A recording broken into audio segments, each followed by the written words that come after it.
Boa noite, a paz do Senhor para todos que estão nos acompanhando e que vão entrar ainda na live ou que vão ver depois. Nós vamos fazer uma oração agora para começar o nosso culto de quinta-feira, que é o culto de cura, libertação e operação de maravilhas. Senhor, meu Deus, meu Pai, mais uma vez nós estamos aqui na Tua presença para Te louvar, para bendizer o Teu santo nome, para aprender mais de Ti. Que o Senhor possa falar conosco nessa noite, com todos os que estão em casa, conosco que estamos aqui, para ministrar a Tua palavra e Te adorar. Que nós possamos juntos, Pai, aprender o que o Senhor quer nos ensinar nessa noite. Em nome de Jesus, amém. Vamos adorar ao nosso Deus com alguns louvores. Digno de cada canção que posso cantar, digno de todo louvor que posso entregar, digno de todo ar que eu respirar, vivo por Ti.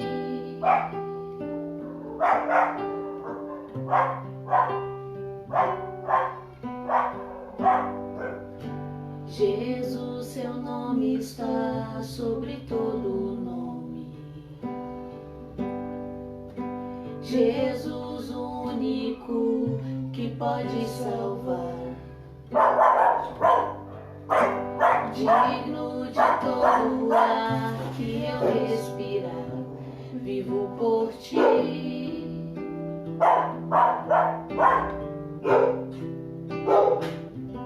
Vivo por Ti.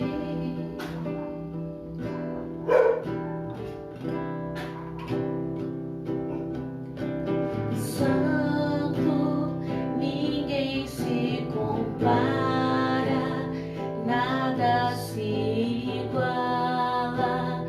Abre os meus olhos para Te ver, me mostra quem Tu és, me enche com mais de Ti, guia-me em Teu amor que me envolve. Santo, ninguém se compara, nada se iguala. Abre os meus olhos para Te ver, me mostra quem Tu és, me enche com mais de Ti, guia-me em Teu amor que me envolve.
Mostra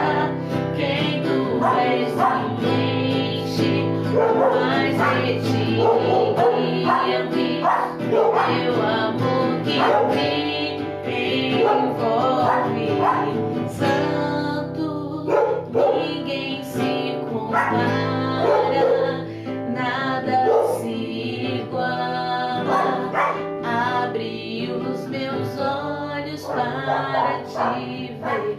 Me mostra quem tu és, me enche com mais de ti. Guia-me em teu amor que me envolve.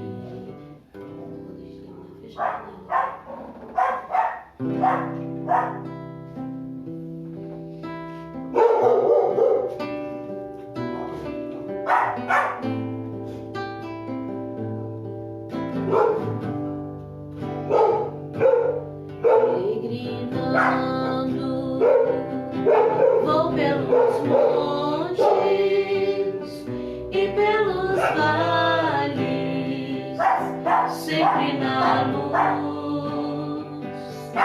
Cristo promete nunca deixar-me, eis-me convosco, disse Jesus. Brilho celeste, brilho celeste, enche a minha alma, a glória de Deus, com aleluias, sigo cantando, canto louvores, indo para os céus, sombras à roda, nuvens em cima, o Salvador não hão de ocultar. Ele é a luz que nunca se apaga, junto ao seu lado, sempre de andar.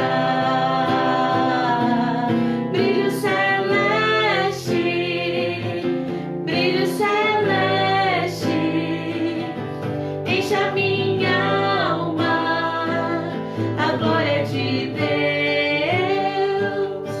com aleluias,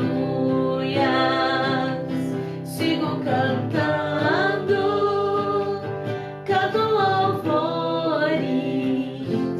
indo para os céus, vão me guiando, raios benditos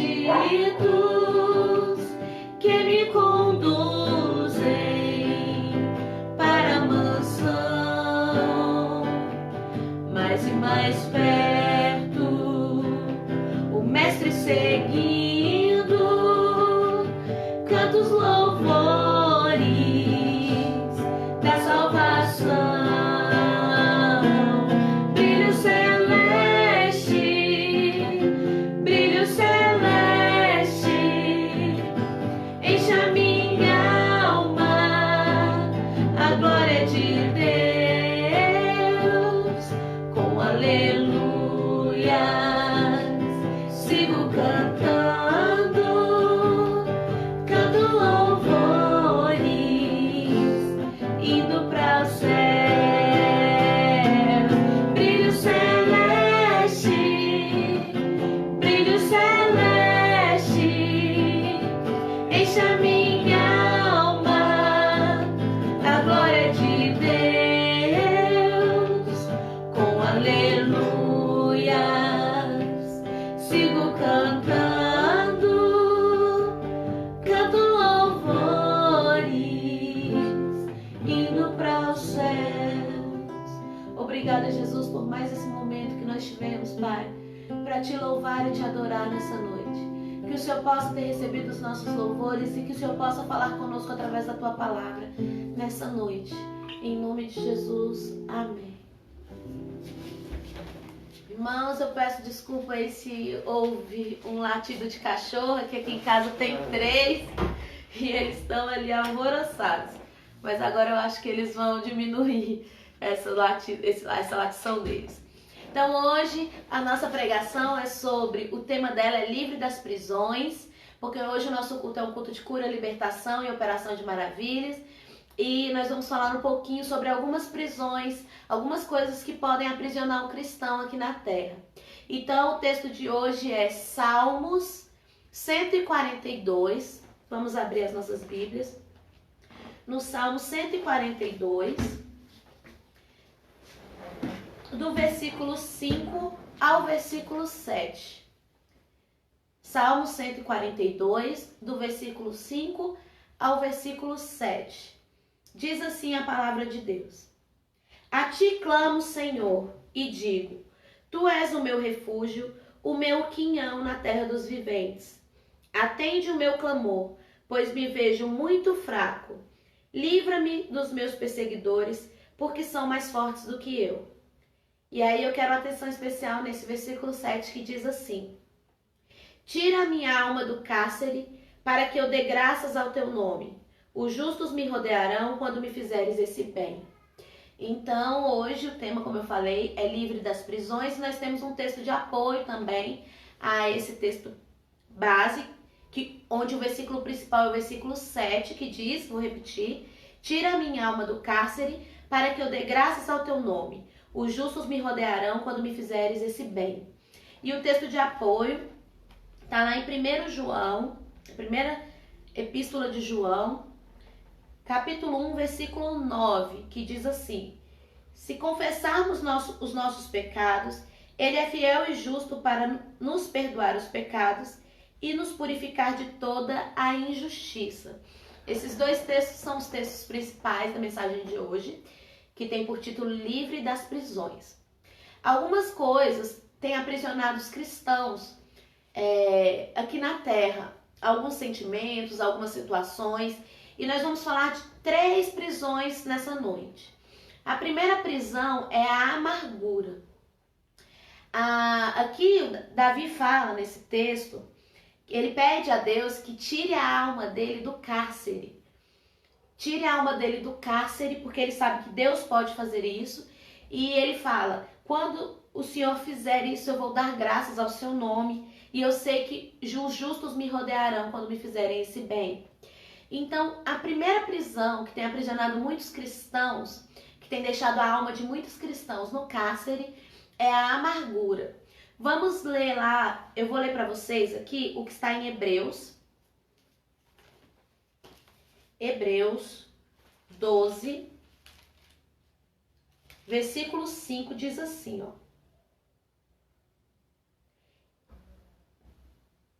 Hebreus 12, versículo 15, perdão. Diz assim: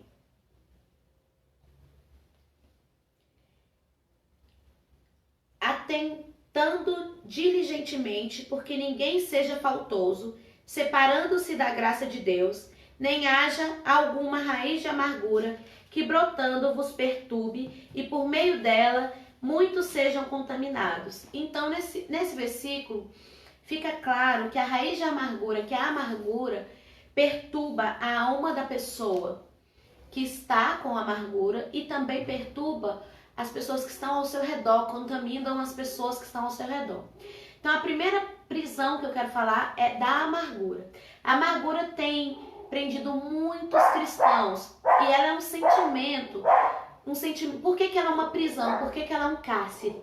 Porque ela é um sentimento que ela demonstra a falta de um espírito de reconciliação e ressentimentos intensos. Então, a pessoa que ela é amargurada, que ela tem muita amargura, que ela deixa, como em Hebreus fala aqui, de ter uma raiz de amargura na sua alma, ela tem a alma prisioneira, porque ela é prisioneira de ressentimentos intensos e falta nela um espírito de reconciliação, que é o que Deus nos ensina, nos reconciliarmos, sermos pessoas que são capazes de nos reconciliar. A amargura, muitas pessoas que são amarguradas, que estão presas nisso, elas não sabem que estão amarguradas.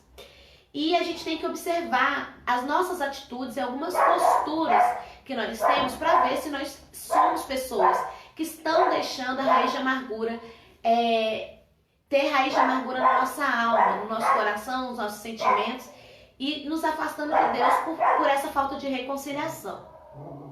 Como a gente sabe, uma pessoa amargurada, ela fica imaginando o tempo todo maneiras de revidar ou de se vingar ou de espizinhar, como a gente fala, né? Cutucar as pessoas que ela acha que a feriram ou que realmente a feriram e ela não se reconciliou com essas pessoas, ainda não perdoou e deixou essa amargura crescer na sua alma e aprisionar a sua alma. Então, a pessoa amargurada, ela tá o tempo todo pensando nessa maneira de estar ali cutucando, de estar ali lembrando, de estar ali tentando se vingar, mostrar, se afirmar para essas pessoas que eventualmente a tenham magoado.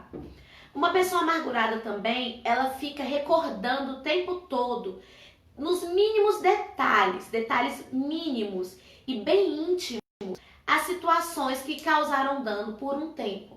Então, tudo que aconteceu com essa pessoa, que deixou ela amargurada, ela fica recordando, ela não deixa a mente descansar, ela tá ali o tempo todo trazendo à memória dela coisas que a machucaram, coisas que as pessoas fizeram com ela nos mínimos detalhes.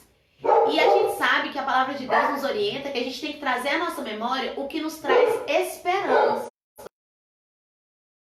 Trazendo à memória o tempo todo as amarguras, os sofrimentos, as coisas que já fizeram conosco. Por isso, nós temos que deixar aos pés de Cristo, pedir cura a Ele e perdoar as pessoas que fizeram isso conosco. E não ficar o tempo todo na memória, trazendo aquilo à memória. Porque isso vai gerando essa raiz de amargura na nossa alma e deixando a nossa alma prisioneira. Outro sinal forte de que uma pessoa está amargurada é que, às vezes, quando ela está lendo a Bíblia ou ouvindo uma palavra, como nós estamos ouvindo hoje, de forma consciente ou, às vezes, até de forma inconsciente, ela está aplicando a palavra sempre a outras pessoas. Olha, essa palavra serve para aquela pessoa que fez isso, ou aquela outra pessoa que fez aquilo outro comigo. Ela nunca aplica a palavra a si mesma, a sua própria vida. Ela esquece que também, ela, no decorrer da sua vida, ela também fez algumas coisas que ofenderam outras pessoas e que essa palavra pode estar ali limpando isso, que essa palavra pode estar ali servindo para transformar a sua vida. Não. Uma pessoa amargurada, um dos maiores sinais é esse. Ela sempre, de forma consciente ou inconsciente, aplica a palavra de Deus, tudo que ela lê ou tudo que ela escuta da palavra de Deus a outras pessoas, que são as pessoas normalmente que ela está amargurada com essas pessoas, que ela se sente ofendida por essas pessoas, e ela está sempre ali aplicando em outras pessoas e não nela mesma. Outra coisa que uma pessoa amargurada tem e que a alma dela está prisioneira, ela se ofende por qualquer coisa, toda coisa, qualquer coisinha, ela já se sente ofendida porque ela tá ali com a alma totalmente presa. Como eu falei, ela tá sempre trazendo à memória mágoas, ressentimentos, coisas ruins, tá sempre ali querendo espizinhar. Então isso faz o quê? Com que ela se sinta ofendida por qualquer coisa que alguém fale com ela. Às vezes a pessoa não sabe nem o que ela passou ou o que aconteceu na vida dela, mas ela sempre acha que alguém tá jogando alguma indireta pra ela, ou que aquela pessoa tá falando porque sabe de alguma coisa que aconteceu na vida dela e que não entende. Então, ela sempre está se ofendendo por qualquer coisa e ela sempre acha que, pra justificar o seu erro, pra justificar que eu tô me sentindo ofendido, ela sempre acha que ela tem a razão. É aquela frase, eu sempre tenho a razão. Então, as pessoas que falam outra coisa, que me ofendem porque eu tenho alguma raiz de amargura dentro de mim, elas que estão erradas, não sou eu. Então, por isso elas têm essa coisa de sempre estar ali se sentindo ofendida. Então, a amargura é a primeira prisão que tem aprisionado muitos cristãos. E se você, ou eu mesmo, quando estava preparando essa mensagem, se identificou com alguma desses pontos, dessas posturas e dessas atitudes que pessoas que são amarguradas têm, procure a ajuda de Deus, peça para Deus te libertar. Por quê? E nós vamos saber daqui a pouco como nos libertar disso. Por quê? Porque essa palavra de Hebreus 12, 15 que nós lemos diz que as pessoas que têm raiz de amargura dentro delas, elas ficam com a alma perturbada, a alma prisioneira, e elas ainda contaminam quem está ao seu redor. Então, além de você estar prejudicando a você, se você é uma pessoa que tem esse comportamento, tem essas atitudes, tem a raiz de amargura em você, além de você estar prejudicando a sua vida, você também está prejudicando pessoas que estão ao seu redor. Então, a primeira prisão é a amargura. A segunda prisão que eu quero falar nessa noite para vocês é a incredulidade. Muitos cristãos pensam assim, não, eu tô na igreja porque eu creio, mas infelizmente muitas pessoas estão prisioneiras da incredulidade. Eu quero ler com vocês aqui um texto que está em Hebreus 11, versículo 6, que diz assim, ó: de fato, sem fé é impossível agradar a Deus, porquanto é necessário que aquele que se aproxima de Deus creia que se torna galardoador dos que o buscam. Então, a incredulidade, ela é um pecado e ela é uma prisão da alma, porque ela nos priva, ela nos impede de receber as bênçãos de Deus e ela fere o coração de Deus. Por quê? Porque a Bíblia mesmo diz, nesse texto que eu acabei de ler para vocês, que sem fé é impossível agradar a Deus. Então, e que aqueles que se aproximam de Deus têm que crer que Ele é poderoso, que Ele faz, que Ele pode fazer todas as coisas. E é galardoador daqueles que o buscam. Então, olha só. Por que eu falo da incredulidade? Que tem gente que pensa que não tem incredulidade no coração, por ir à igreja, por se confessar cristão, dizer, olha, eu sou cristão, eu acredito. Por quê? Porque o incrédulo, a incredulidade é a mesma coisa de desconfiar de Deus. Eu desconfio, equivale a isso. Que é como se eu estivesse desconfiando de que Deus pode fazer todas as coisas, de que Deus realmente é grande, de que Deus é Deus. E de que o incrédulo normalmente desconfia? A primeira coisa, o incrédulo desconfia da vontade de Deus. Ele não acredita que a vontade de Deus, a própria palavra diz. Então, se nós estamos desconfiando da vontade de Deus ou não estamos querendo aceitar a vontade de Deus na nossa vida, é porque a gente desconfia de que a vontade de Deus não é tão perfeita assim ou não é tão agradável assim. E isso também é incredulidade. Então, quando eu não confio em Deus, quando eu não confio os meus problemas, as situações da minha vida em Deus, eu estou sendo incrédulo porque eu estou desconfiando de Deus e é como se eu estivesse dizendo que a vontade de Deus, que eu não acredito que Deus tem uma vontade soberana sobre a minha vida e que a vontade dele seja melhor e agradável e perfeita. Outra coisa que quem tem incredulidade no coração desconfia da proteção e do sustento de Deus, da disciplina do Senhor, achando que não é útil para ele. Ou seja, a pessoa que ela tem uma incredulidade e que às vezes ela não sabe que tem, além dela desconfiar da vontade de Deus, porque ela não confia os seus problemas, as suas angústias, as suas necessidades a Deus, ela ainda desconfia da proteção e do sustento de Deus. Deus, ele é aquele que nos sustenta. Inclusive fala na palavra de Deus que do mesmo jeito que ele alimenta os passarinhos, que as ervas do campo crescem e todas as coisas funcionam na terra de forma certa, ainda mais nós, que ele nos ama tanto. Como ele não vai dar o sustento, como ele não vai dar a proteção para os seus filhos. A própria palavra de Deus diz também que os anjos do Senhor estão acampados ao nosso redor para nos proteger, para nos livrar do mal. Se eu desconfio desse sustento e dessa proteção de Deus, dessa sustentação e dessa proteção de Deus, eu estou sendo incrédulo também. Outra coisa que uma pessoa que tem a incredulidade ali, que tem a alma presa na incredulidade, faz. Ela desconfia do amor de Deus. É aquela pessoa que tá assim, ninguém me ama. Não tem aquela musiquinha que a gente cantava quando era criança? Ninguém me ama, ninguém me quer, vou comer barata? É tipo isso.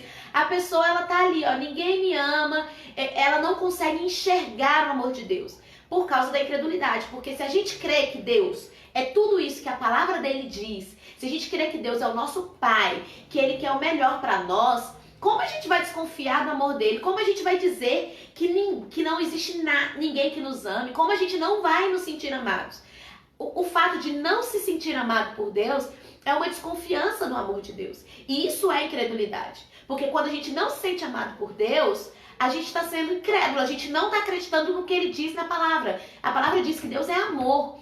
diz que ele entregou o seu filho para morrer naquela cruz porque ele nos ama. Então, se eu desconfio do amor de Deus, eu estou sendo incrédulo. Se eu desconfio da vontade de Deus para minha vida, se eu não confio a minha vida totalmente, inteiramente a Deus, eu estou sendo incrédulo, mesmo que com a minha boca eu diga que eu acredito em Deus, e mesmo que eu vá à igreja constantemente. Se eu tenho essas atitudes, se eu desconfio que Deus me protege, que Ele me sustenta, eu também estou sendo incrédulo. Então, muitos cristãos, eles estão também com a alma presa na incredulidade, além da amargura.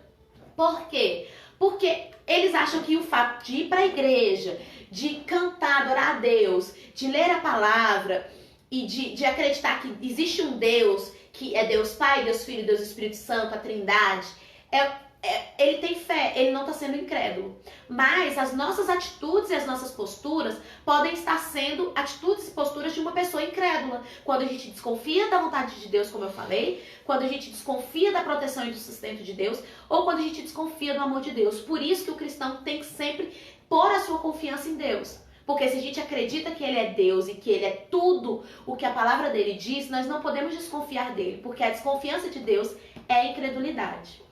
A terceira prisão que eu quero falar, que muitos cristãos têm a alma presa por causa disso, é o pecado. O pecado, a gente sabe que ele realmente aprisiona. Vários textos da Bíblia nos mostram isso. E lá no Salmo 32, a partir do versículo 2 ao 6, diz assim: Bem-aventurado o homem a quem o Senhor não atribui iniquidade e em cujo espírito não há dolo. Enquanto calei os meus pecados, envelheceram os meus ossos, pelos meus constantes gemidos todos os dias. Porque a tua mão pesava dia e noite sobre mim, e o meu vigor se tornou em sequidão de estio. Confessei-te o meu pecado, e a minha iniquidade não mais ocultei. Disse: confessarei ao Senhor as minhas transgressões, e tu perdoaste a iniquidade do meu pecado. O nosso Deus, ele perdoa os nossos pecados. Mas tem muito cristão que está preso ao pecado. É uma prisão que está ali aprisionando a alma dele. A alma dele está no cárcere. Por quê? Porque pecar é praticar qualquer ato, palavra, pensamento que transgrida a lei de Deus. Nós sabemos que a lei do Senhor está aqui na palavra dele. E aquele que conhece a sua lei, os seus mandamentos, sabe o que é pecado. Tudo que eu faço, todas as atitudes, pensamentos ou palavras que transgridam a lei de Deus, os princípios de Deus, isso é pecar. Quando eu faço qualquer coisa que transgride a lei de Deus, é pecar. Isso é pecado. O pecado, ele tem uma natureza destrutiva. Ele vai nos destruindo. E ele nos destrói de dentro para fora. Ele nos destrói de dentro para fora. Ele vai nos dominando. Ele domina o ser humano. O que o pecado faz? Ele destrói de dentro para fora. Ele domina o ser humano. Ele nos afasta daquele que é a fonte da vida, que é o nosso Deus. Então, o pecado, ele é destrutivo para o ser humano. Ele é uma prisão e ele vai te destruindo de dentro para fora, te afastando de Deus e te dominando. O pecado, ele é duas coisas. Ele é um ato e ele também é uma condição. Ele é um ato por causa de quando ele é praticado por alguém. Lá em Ezequiel 18, 20, na parte A do versículo, diz assim: a alma que pecar, essa morrerá. Tem muita alma que está prisioneira do pecado. E esse texto mostra que isso é um ato. O pecado é um ato, porque aquela alma que pecar, essa morrerá. Ou seja, se você fizer o ato de pecar, se você pecar, a sua alma morrerá. Ela estará presa. E aí a prisão, ela vai ressecando, vai minguando a sua alma. E a alma que pecar, essa morrerá. Como eu falei, como diz em Ezequiel 18, no versículo 20, na parte A. E é uma condição porque eu vou ler para vocês Romanos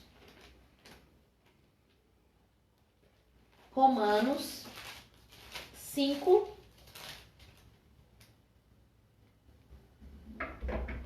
5:15, que diz assim: todavia não é assim o dom gratuito como a ofensa, porque se pela ofensa de um só morreram muitos, muito mais a graça de Deus e o dom pela graça de um só homem, Jesus Cristo, foram abundantes sobre muitos. Então a gente sabe que o pecado entrou no mundo através de um homem, que foi o primeiro homem, né? O homem original, que foi Adão.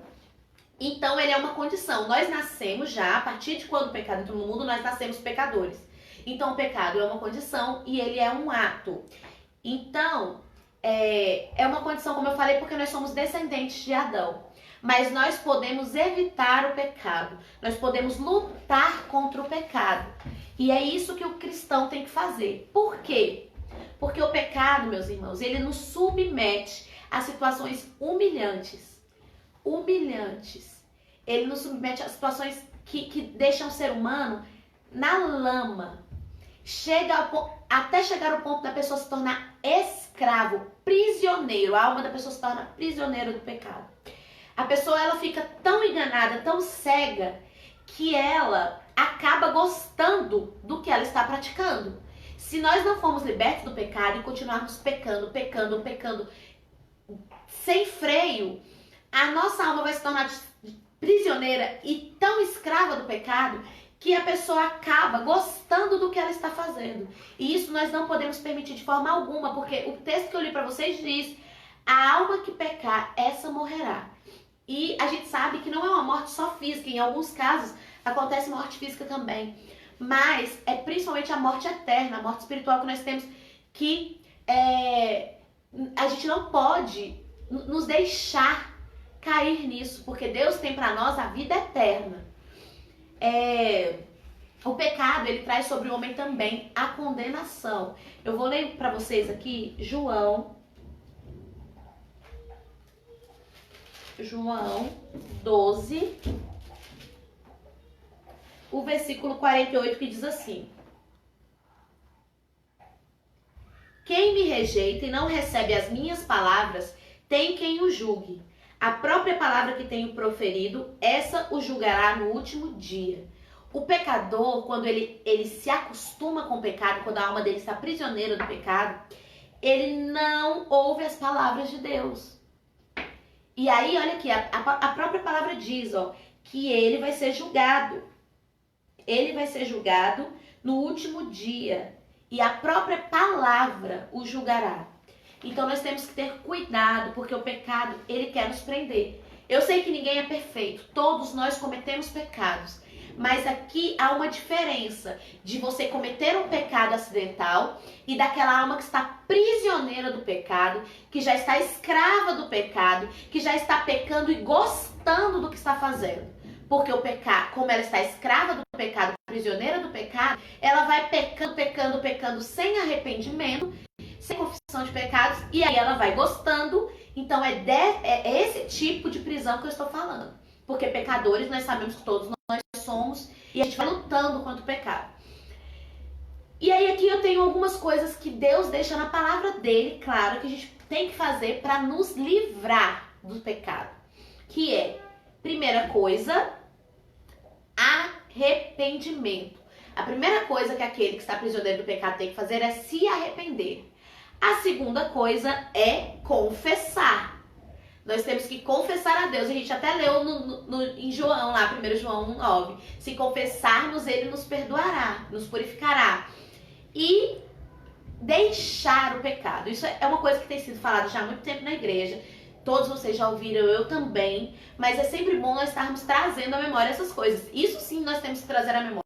Que eu tenho que, apesar de eu ser pecador, apesar de eu ter as tentações e às vezes cair em alguma tentação, falar alguma coisa que eu não devia, porque como eu falei, o pecado é um ato, palavra, ou até mesmo qualquer coisa que transgrida a lei de Deus. Então eu posso falar alguma coisa que seja pecado, eu não posso me acostumar a isso, porque senão a minha alma vai estar prisioneira do pecado.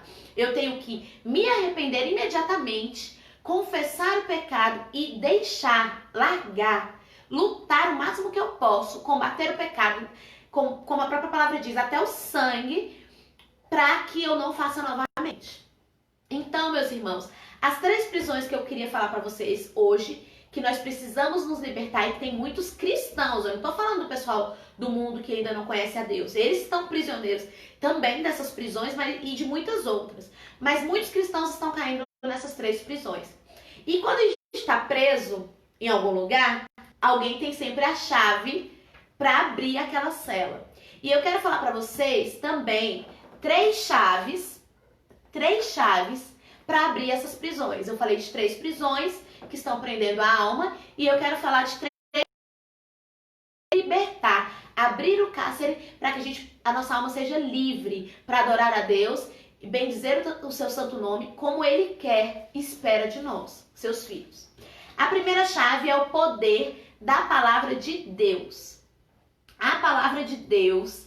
Tem gente que pensa assim, ai meu Deus, existe a bomba atômica, é a maior arma, o maior poder que existe na Terra. Mas não, nós que somos cristãos, nós sabemos que a maior arma, o maior poder que existe nesse mundo é a palavra do nosso Deus. Ela é o maior poder que existe. E ela tem autoridade para mudar qualquer situação. A palavra de Deus tem autoridade para mudar qualquer situação. Então ela é a primeira chave. Por que ela é a primeira chave? Eu frisei aqui 3 coisas, que ela é muito mais, a palavra de Deus ela é maravilhosa. Mas eu coloquei aqui 3 coisas para você saber que a arma de Deus é essa primeira chave que você tem que ter na sua vida para abrir essas prisões. A palavra de Deus ela é fogo que queima e purifica. Ela é martelo que quebra o pecado e o orgulho humano. A palavra de Deus ela vai quebrando o nosso orgulho. Ela vai queimando as impurezas e nos purificando. Ela vai martelando ali, ó, e destruindo e quebrando o pecado. Então a gente tem que ter essa palavra guardada no nosso coração. A própria Bíblia fala que quando a gente guarda a palavra no nosso coração, guardei a tua palavra no meu coração para não pecar contra ti. Então a palavra de Deus é a primeira chave. Ela também é a primeira chave porque ela penetra como uma poderosa sonda no mais íntimo do nosso ser. E para que ela penetra lá no íntimo do nosso ser?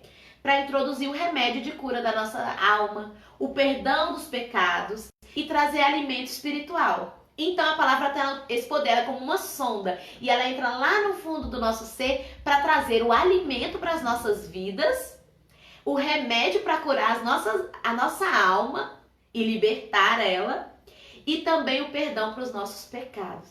A palavra de Deus ela é rica.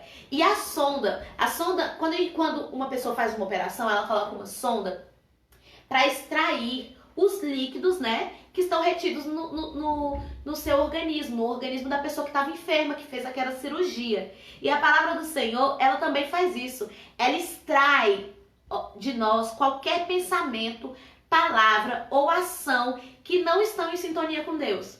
Então a palavra de Deus ela serve como essa sonda para extrair qualquer pensamento, ações ou coisas que não estão ali, ó, na mesma sintonia de Deus. Então é a primeira chave, é a palavra de Deus. Qualquer coisa, coloca aí com extensão. É a palavra de Deus.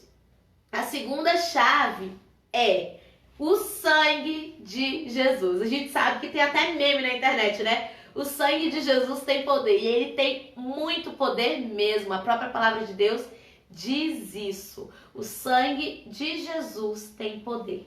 E é a segunda chave para nos libertar das prisões. Vamos abrir lá em Apocalipse. Lá em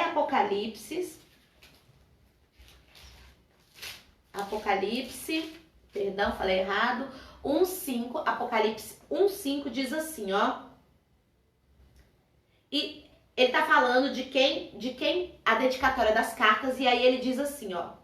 E da parte de Jesus Cristo, a fiel testemunha, o primogênito dos mortos e o soberano dos reis da terra, aquele que nos ama e pelo seu sangue nos libertou de todos os nossos pecados. O sangue de Jesus é a segunda chave para libertar a nossa alma do cárcere. O sangue de Jesus ele tem um poder incrível para nos libertar dos nossos pecados. A terra, o mundo, já recebeu sangue de vários homens de Deus que deram sua vida por amor a Cristo. Mas o sangue deles não foi suficiente, porque o único sangue suficiente foi daquele que veio e morreu naquela cruz para justificar os nossos pecados. Então o sangue de Jesus ele é suficiente para limpar todos os pecados e abrir as prisões. Ele é a segunda chave. O Facebook fechou. Tem que abrir de novo. Irmão, só um momentinho aqui, porque o Facebook, a transmissão do Facebook caiu aqui. Eu vou abrir novamente, mas eu vou continuar aqui a pregação pelo Instagram. Foi o Instagram que caiu, né? Não foi o Facebook. Então a gente vai abrir novamente aqui pelo Instagram. Vou aguardar só um instantinho aqui enquanto abre novamente. Peço perdão, acho que aconteceu algum problema. Irmãos aqui do Instagram, a transmissão caiu, mas agora nós voltamos novamente, tá bom? Então, o sangue de Jesus, ele é essa segunda chave. Por quê? Porque ele é uma fonte de autoridade capaz de pagar e quitar os nossos pecados, os nossos problemas espirituais. Mesmo os mais críticos, os mais difíceis, o sangue de Jesus pode nos libertar, pode nos livrar. Então creia. E o bom dessa chave que é o sangue de Jesus é que ele veio para justificar os nossos pecados. E é uma obra que é contínua, ela não para, é o tempo todo. É uma obra de santificação e purificação dos nossos pecados. E se você se comprometer com Cristo, com o sangue de Jesus, acreditar e comprometer a sua vida, você pode ter certeza que você vai ter uma reserva de poder para usar todos os dias contra o pecado, contra os desafios da vida, contra os perigos, contra as dificuldades e contra as provações. O sangue de Jesus é essa reserva que a gente tem para você poder usar nessas situações. Clame pelo sangue de Jesus. Jesus, ele pode justificar os seus pecados. Ele é aquele que morreu naquela cruz e levou sobre si todas as nossas dores e os nossos pecados. E nós temos que tomar posse dessa segunda chave. E a terceira chave é a presença do Espírito Santo. E aí eu quero ler para vocês João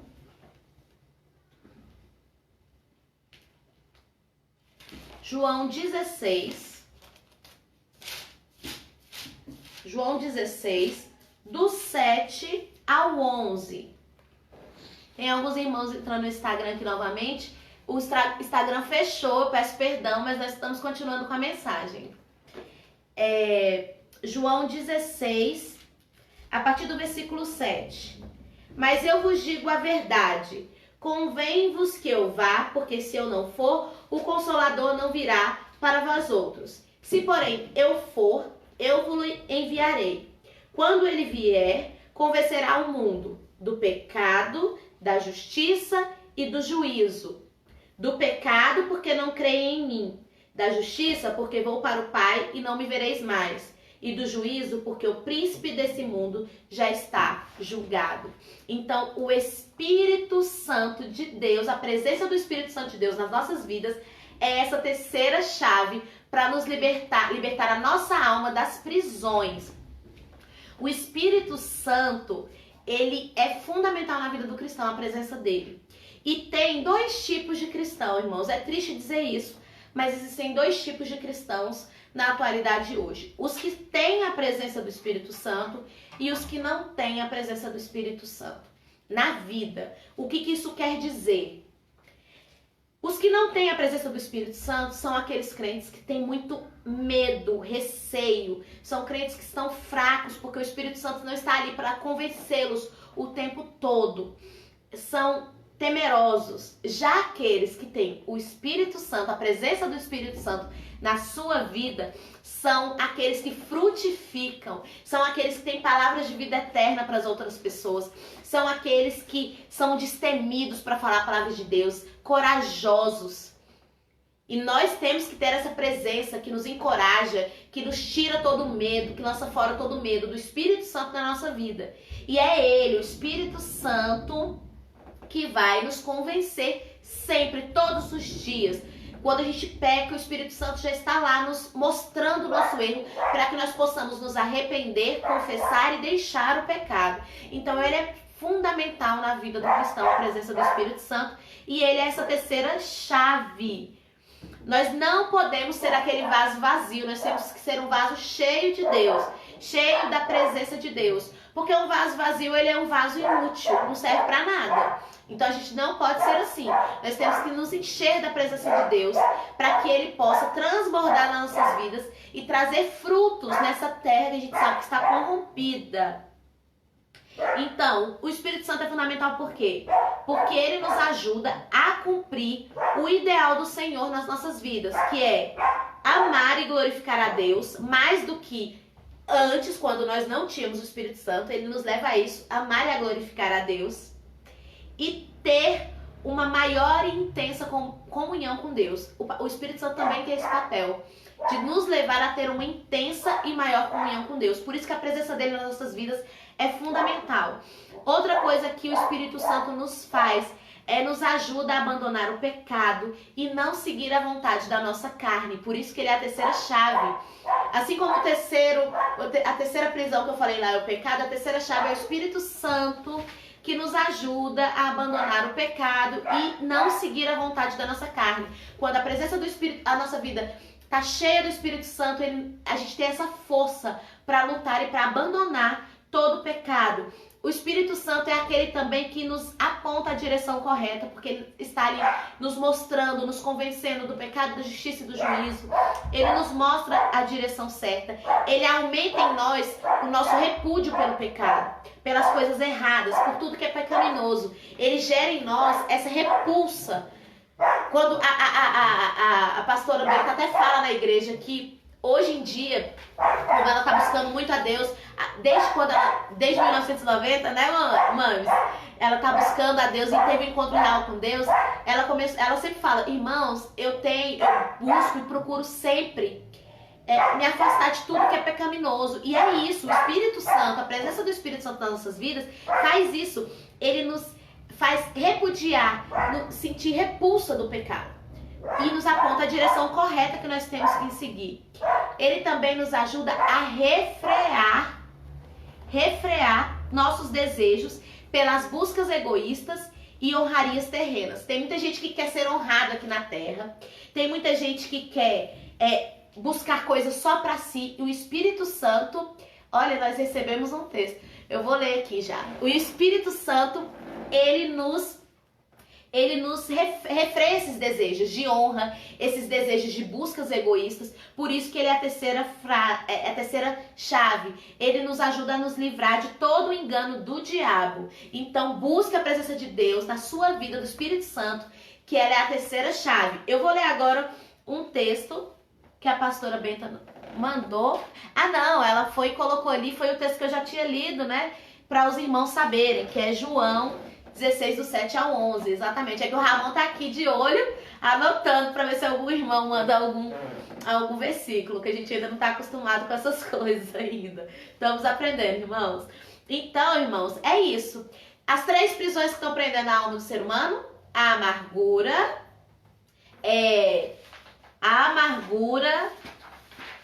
a incredulidade e o pecado. E as 3 chaves são... caiu aqui, irmãos, os papelzinhos. As 3 chaves são: a primeira delas que eu falei pra vocês é o poder da palavra de Deus, a segunda, o sangue de Jesus, e a terceira, a presença do Espírito Santo nas nossas vidas. Isso, 15 de abril de 1990. Isso mesmo, mames. Então, a conclusão dessa palavra é o seguinte: se você que está ouvindo essa palavra hoje, assim como eu fui edificada com essa palavra, se você é uma pessoa que está precisando de esperança, está precisando de uma fonte de força e coragem, você tem que buscar essas 3 chaves na sua vida. Se você está sentindo que a sua alma está prisioneira dessas 3 coisas, ou de apenas uma dessas coisas, você tem que buscar essas chaves de Deus, porque Ele é a nossa esperança, Ele que nos dá força e coragem para vencer. E se você está precisando nessa noite, assim como eu fui edificada com essa palavra, eu tenho certeza que muitos de vocês também foram, porque foi Deus que deu essa palavra, e tudo que a gente estudou aqui está na palavra de Deus. Eu quero que vocês lembrem de uma coisa: não se deixem ser prisioneiros Não deixe que o inimigo aprisione a sua alma através da amargura, da incredulidade e do pecado. Não se deixe ser prisioneiro. Não deixe a sua alma ser uma alma encarcerada. Deus te fez para ser livre, livre nele. E é isso que nós temos que ser, livres em Jesus. Porque o diabo, irmãos, a gente sabe que ele veio para matar, roubar e destruir. Então ele está desesperadamente procurando pessoas, recrutando, querendo recrutar o maior número de pessoas para o exército dele. E nós não podemos deixar a nossa alma ser recrutada. Nós não podemos deixar a nossa alma ser aprisionada. Porque ele quer roubar a nossa alma, a nossa fé. Ele quer destruir e ele quer matar. Essa é a função dele. E por isso que ele lança todas essas armadilhas. Então o que a gente tem que fazer? A gente tem que fugir, escapar e se afastar, evitar todas essas armadilhas e laços do Satanás que ele lança nas nossas vidas. E a gente vai fazer isso como? Utilizando essas 3 chaves.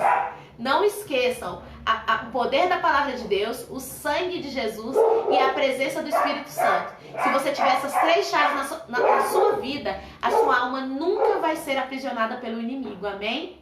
Então a palavra de hoje é essa. Eu peço perdão aí pelas falhas aí. Nós estamos nos ajustando a essa situação toda, né? A primeira vez que eu faço a live aqui de casa. Então, mas eu creio que a gente só vai melhorando daqui pra frente. A gente tem que se adaptar a essa nova realidade, porque a gente sabe que o mundo vai mudando, a gente não sabe o que tem aí por vir.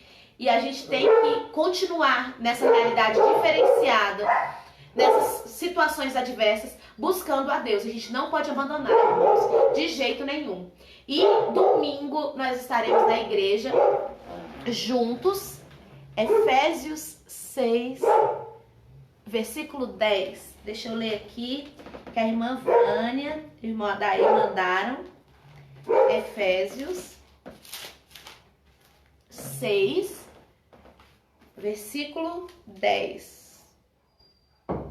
Olha que lindo o versículo que o irmão Adair, José e a irmã Vânia mandaram para nós. A irmã Vânia até coloca aqui, ó, assinado Vânia. Paz do Senhor, irmã Vânia. Olha que versículo lindo para concluir essa mensagem de hoje e te dizer que você tem que se fortalecer no poder de Deus e não abandonar a casa do Senhor.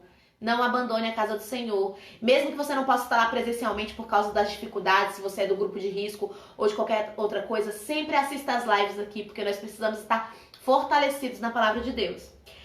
Olha só, Efésios 6, versículo 10, que a irmã Vânia mandou.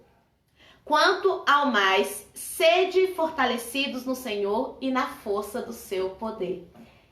Que palavra mais linda para nós encerrarmos hoje a mensagem, não é isso, irmãos? Vamos ser fortalecidos no Senhor e na força do seu poder.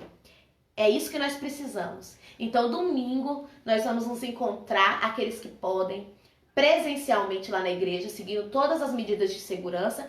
A igreja está seguindo todas as normas e os irmãos também que têm ido de máscara, lá tem o álcool em gel, todas aquelas coisas que os irmãos já sabem.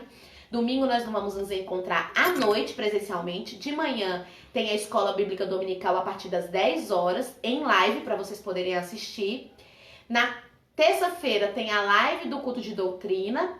Na quarta tem o culto presencial de oração. Então quem pode, vá lá ajoelhar, orar a Deus. O culto ontem foi maravilhoso. E na quinta-feira a gente se encontra aqui através da live novamente, tá bom?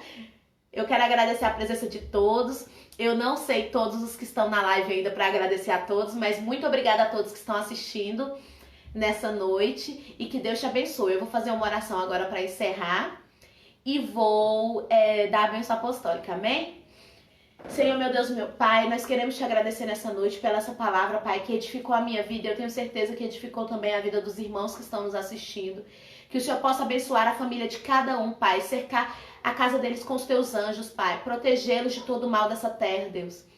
E que o Senhor possa estar com eles, aquecendo o coração deles todos os dias, fortalecendo eles, Pai, porque o Senhor é a nossa rocha, o nosso alicerce, Pai. Nós estamos aqui juntos nessa noite, te adorando e querendo aprender mais de ti. Eu sei que todos nós aprendemos mais da tua palavra. Esteja com seus filhos que estão em casa, todos eles, Pai, com seus familiares e com a minha família também, Deus. Abençoa a pastora Bento que está assistindo nesse momento, toda a família pastoral e todos os irmãos da igreja.